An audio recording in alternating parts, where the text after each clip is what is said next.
Hey, what's up guys? Dan here and welcome to Monkey Plays. So guys, in today's video, we're going to check a game that is under a Kickstarter campaign right now, and it's called Bonc the card game. So guys, before we jump into the video, if you're new here on my channel, please hit the subscribe button and also click that notification bell.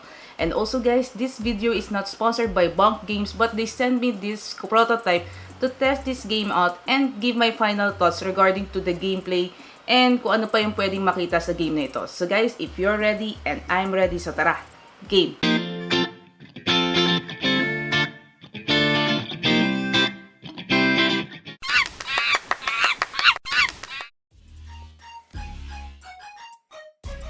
So guys, let's see what's inside the box. So from the time we open the box, the first thing that we can see here is the rulebook. There you go. The cards that consists of the number cards and the wild cards or the action cards. Let's put it there. The health tokens. Pero this is not the actual appearance or yung pinaka-final product ng health token because this is a prototype. Pero ayan, ito muna tayo. We have here the bulletproof tokens and the inner box itself na kasama sa game, that is the Pit of Doom. And that's it. That is all the components inside this game. Let's go for the setup and the gameplay itself. So guys, let's do the setup for the game Bonc card game. To start the setup, first give each player these health tokens or these 5 health tokens. This will be the indication of their lives for the whole game. In the same time, ito yung mga kailangan nilang ingatan para hindi sila matalo sa game. We're going to put it in front of our play area like this one, and ganun din sa ibang players. And then the second thing we need to know is to know how many players are going to play this game. For this setup, we have a 4-player game, and that is the indication or the number of players we need to know just to know how many blitz cards we're going to put in our deck. If you're going to play a 3-player game, you just need a 1 blitz card, 4-player game, 2 blitz card, 5-player game, 3 blitz card, and 6 to 7-player game is all the blitz card will be put on the deck itself. Then, the next thing we need to do is shuffle all the cards and then distribute this card depending on the number of players who are playing on this game. So, if you're going to play a 3 to 5-player game, you need to distribute 10 cards. And if you're going to play a 6 to 7-player game, you need to distribute 8 cards. In this setup, we have a 4-player game, so we're going to distribute 10 cards.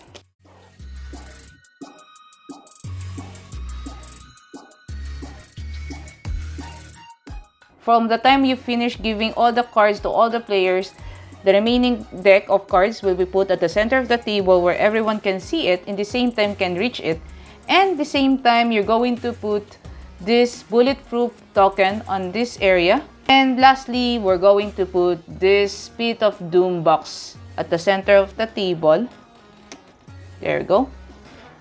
And then, leave some spaces na rin para sa discard pile because of medyo maliit lang ang ating table, hindi na makikita dito. But, you can put some empty spaces here or here just for the discard pile. And that is the setup.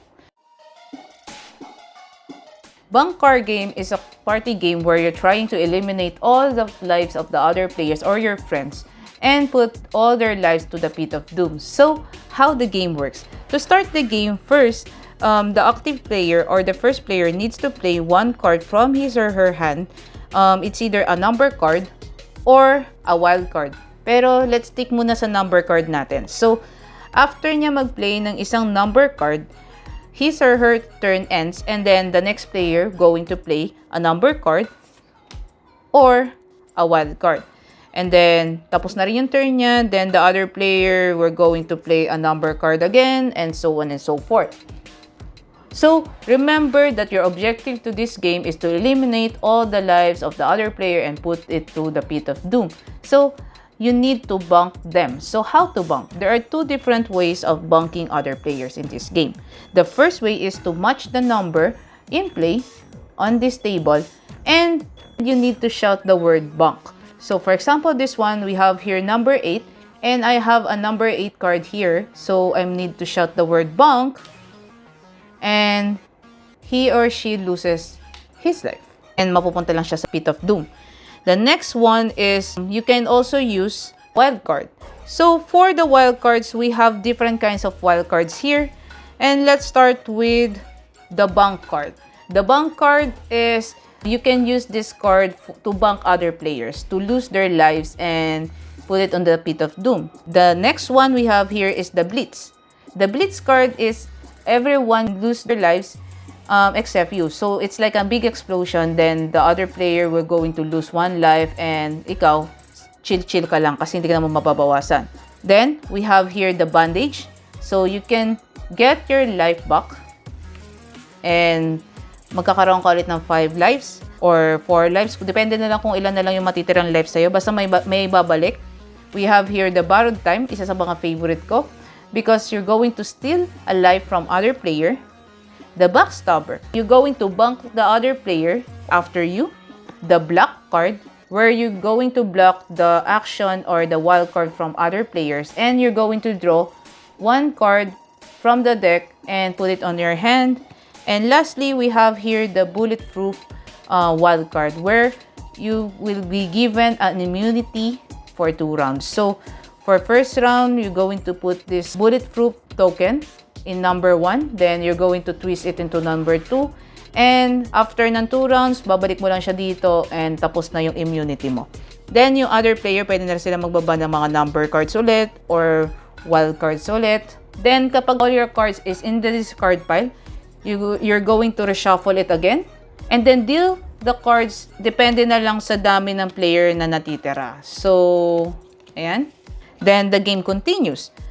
One of your goal is to eliminate talaga yung ibang player. And, merong isang way dito sa game na ito that will help you lose all the lives of the other players. And that's called the Bonc chain. So, what is the Bonc chain? A Bonc chain is a continuous way of bonking other player.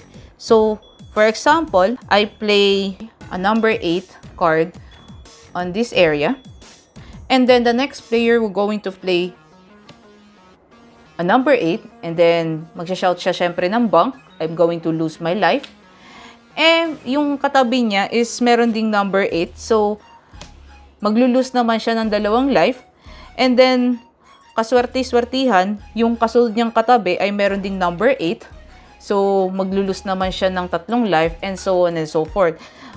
So, medyo malas yung mga pang-5 player na mababank because he or she were going to lose 5 lives already. So, that is the Bonc chain. That is one of the coolest part of this game because it is a continuous way of losing lives of the other players.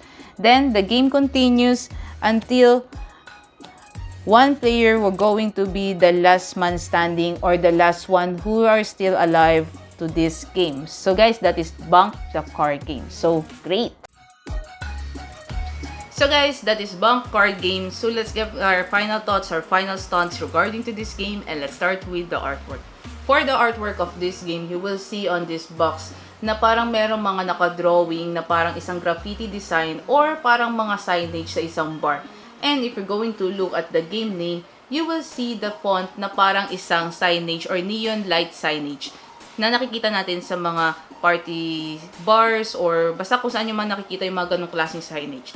And yung ganong klaseng font is something na nagbibigay ng effect na parang siyang nag-glow. So if we're going to remove some of our lights here, still makikita nyo pa rin ang pag-glow ng ating design kahit na konti lang ang light na tumatama sa kanya. And if we're going to put back some of our lights here and ilalagay natin siya dito na mas malapit, you will see na mas nag-pop out yung art ng ating box or nung mismong game.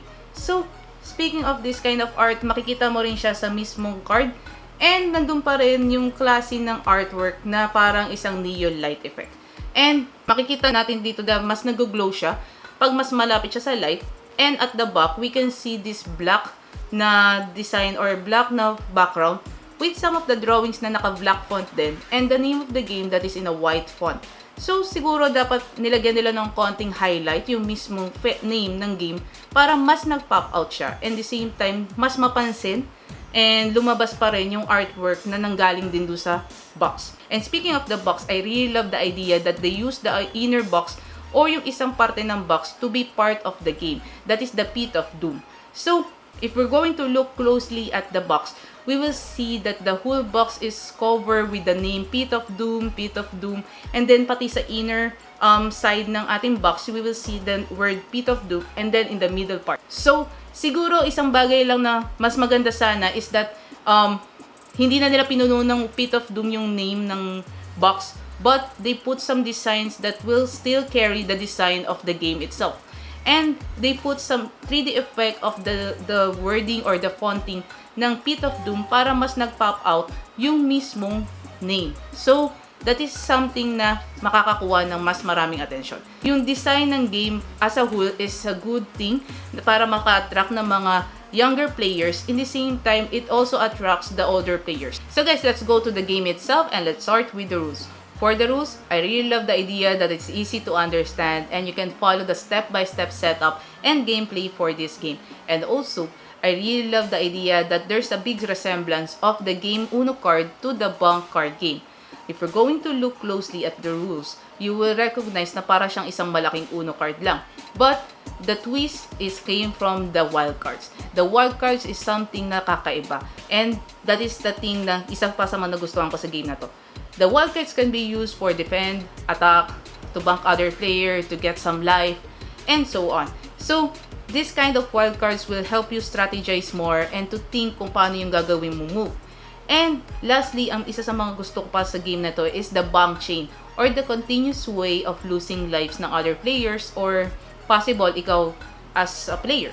So, in this kind of mechanics or this kind of gameplay, you will help the other players and you will help syempre yung sarili mo to strategize more and to think kung magbababa ka ba ng number card to bank other player or to drop a wild card to cut that Bonc chain. So, that's something nakakaiba at nagbigay ng spice sa game. So guys, that is Bonc card game. So if you like this kind of video, please give us a like and share this video with your friends and family. And also guys, if you're interested with this game is under a Kickstarter campaign right now. So I will put the link of that campaign on the description box para at least ma-check nyo rin yung game na ito. And also guys, I would like to say thank you to Miss Crisel by Bonc Games team for sending me this prototype to enjoy this game and to dive into this game and to look at it. Thank you very much for this opportunity. And guys, don't forget to follow us on our social media accounts in the FB page, Instagram account, at syempre sa aming YouTube channel. And also guys, don't forget to hit that subscribe button and that notification bell. So guys, this is the end of this video. See you, and it's a wrap.